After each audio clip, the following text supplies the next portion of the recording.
എന്താ എന്തെങ്കിലും കുഴപ്പമുണ്ടോ മച്ചു? ആ തള്ള സീനാക്കിയോ? ഇതുവരെ കുഴപ്പമൊന്നുമില്ല. ഓ, ഇനി അവരുടെ മുന്നിൽ ചെന്ന് ചാടി കൊടുത്തേക്കരുത്. അത് നീയല്ലെന്നുള്ള രീതിയിലാണ് ഇപ്പൊ പറഞ്ഞൊപ്പിച്ചിരിക്കുന്നത്. ശരിടാ. ആ ശരി, വണ്ടി എടുക്കും. നീ വാ.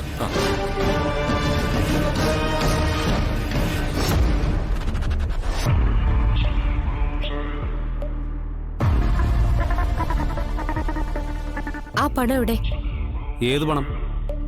ആ പാവങ്ങളെ പറ്റിച്ചെടുത്ത 10 ലക്ഷം രൂപ എവിടെയെന്നാ ചോദിച്ചേ. എനിക്കെങ്ങനെ അറിയാം? നിങ്ങളും ഇപ്പൊ വന്ന നിങ്ങളുടെ ആ കൂട്ടുകാരനും ആ പണം എടുത്തത്.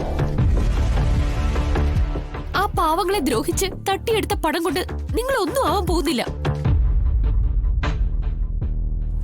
അവരുടെ ശാപം ഉണ്ടല്ലോ, അത് നിങ്ങളെ വിട്ട് ഒരു കാലത്ത് പോകുകയില്ല. അത് ഞാനങ്ങ് സഹിച്ചു. അവരുടെ പണം പോയാലേ നിനക്ക് നോവൂന്ന് എനിക്കറിയാം. അതുകൊണ്ട് തന്നെയാ ആ പണം ഞാൻ ഇങ്ങെടുത്തത്. ഇതെങ്ങാനും പുറത്താരോടെങ്കിലും പോയി പറഞ്ഞ അറിയാലോ എന്നെ. നിന്റെ ബാപ്പച്ചയെ പരുവത്തിലാക്കി ഇടാങ്കി നിന്നെ എനിക്ക് പലതും ചെയ്യാൻ പറ്റും. നിന്നെ കൊന്നാ പോലും ആരും എന്നോട് ചോദിക്കില്ല. ഇതൊന്നും ഇതുവരെ ഞാൻ ആരോടും പറഞ്ഞിട്ടില്ല. പക്ഷേ ഭീഷണി എനിക്ക് നേരെയും വരാൻ തുടങ്ങിയ സ്ഥിതിക്ക് ഇനി ഞാൻ പറഞ്ഞെന്നിരിക്കും. എങ്കിൽ ബാപ്പച്ചിക്കൊപ്പം നീയും വീഴും എന്നേക്കുമായിട്ട്. പോടി. വാടാ.